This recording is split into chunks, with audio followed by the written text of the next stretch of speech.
नमस्कार दोस्तों, आज की इस वीडियो में आपको बताऊंगा वृत्त वाला सवाल क्लास 10th का। तो ध्यान से देखिएगा। सवाल कर रहा है कि दो वृत्तों की त्रिज्याएं क्रमशः 8 cm तथा 6 cm है। उस वृत्त की त्रिज्या ज्ञात कीजिए जिसकी परिधि इन दोनों वृत्तों की परिधियों के योग के बराबर है। सवाल को ध्यान से आपको समझना है, उसके बाद सॉल्व करेंगे, ठीक है ना।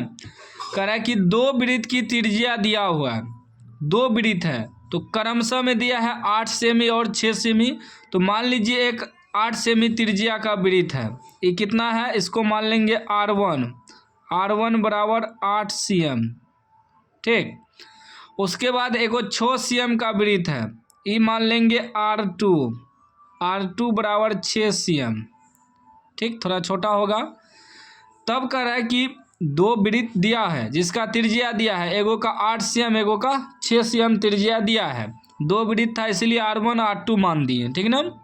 कह रहा है उस वृत्त की त्रिज्या ज्ञात कीजिए जिसकी परिधि इन दोनों वृत्तों के परिधियों के योग के बराबर है। कहने का मतलब है कि एक और वृत्त बनता है, इन दोनों के परिधि का योग के बराबर में उसका परिधि है, तब उसका त्रिज्या निकालना है।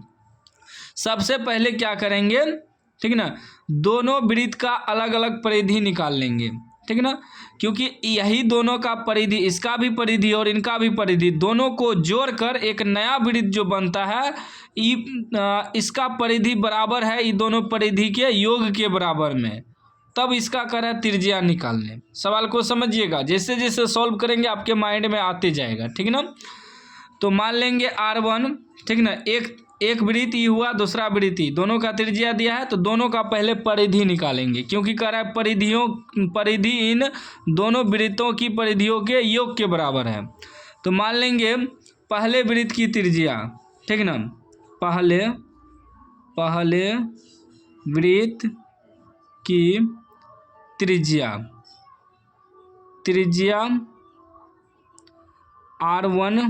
R1 बराबर कितना दिया है, 8 cm। अब इसका पहले परिधि निकाल लेंगे, तो परिधि का सूत्र क्या होता है, परिधि निकाल लेंगे। इसका परिधि का सूत्र होता है 2πr।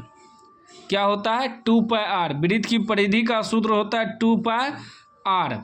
अब देखिए 2 पाई को पाइए रहने देंगे, क्योंकि बाद में कट जाएगा। मान रखिएगा फिर भी वहीं जाएगा, नहीं रखिएगा फिर भी वहीं जाएगा। तो 2πr कितना है, 8 है, 8 दिया है त्रिज्या, ठीक है ना। कितना हो जाएगा, 8 दूनी 16 पाई। एक वृत्त की परिधि निकल गया। अब फिर दूसरे वृत्त की परिधि निकालेंगे, लिखेंगे दूसरे वृत्त की त्रिज्या। दूसरे वृत्त की त्रिज्या कितना दिया है, त्रिज्या R2 बराबर 6 cm दिया है, 6 cm लिख देंगे। अब इसका भी परिधि निकालेंगे, परिधि, ठीक। परिधि का सूत्र वही होगा 2πr, ठीक ना।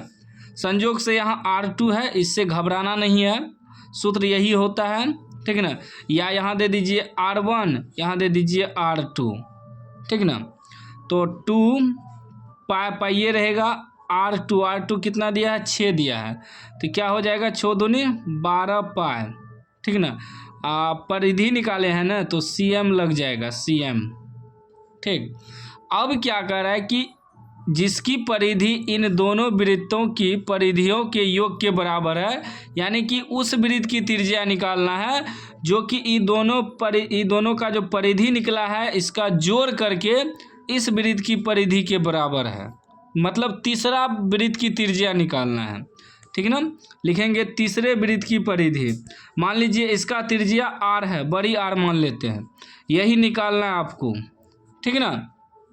लिखेंगे या बड़े वृत्त की त्रिज्या परिधि लिख सकते हैं, या तीसरे वृत्त की त्रिज्या परिधि लिखेंगे, तीसरे वृत्त की परिधि, ठीक ना। इसका तो त्रिज्या निकालना है, तो तीसरे वृत्त की परिधि जो है, ये दोनों का जो परिधि निकला है इसका जोड़ हो जाएगा। सवाल में ही कह रहा है कि योग के बराबर है। ये दोनों का परिधि कितना निकला है, एगो का निकला है 16 पाई और जोड़ कर देंगे 12 पाई, ठीक है ना। इसके बराबर है इस वृत्त की परिधि, ठीक है ना। तो अब तीसरे वृत्त की परिधि क्या हो जाएगा 2 पाई, इसका त्रिज्या r, बड़ी आर माने हैं तो बड़ी आर दे देंगे सिर्फ, ठीक ना, बराबर ये दोनों को जोड़िए 16 12 कितना हो जाएगा 28 पाई, ठीक ना। इसीलिए बोले थे पाई में ही रहने देना है। देखिए पाई पाई कट गया, 2 से भी कट जाएगा 14 बार में, तो यानी कि r बराबर कितना निकल गया 14 cm जो है इस वृत्त की त्रिज्या निकल गया। यही आपका आंसर हो गया, ठीक ना। लिख भी सकते हैं अतः तीसरे वृत्त की त्रिज्या कितना 14 cm, ये आपका आंसर हो गया, ठीक है ना। तो यही पॉइंट को समझना था, ठीक है ना। इसमें बहुत विद्यार्थी कंफ्यूज होता है जो कि यूट्यूब पे सर्च मारता है बार बार और उसको समझ में नहीं आता है। तो मैंने आपको बता दिया है, इस तरह का सवाल आपको इसी प्रकार बनाना है। कोई भी डाउट हो आप कमेंट बॉक्स में पूछ सकते हैं।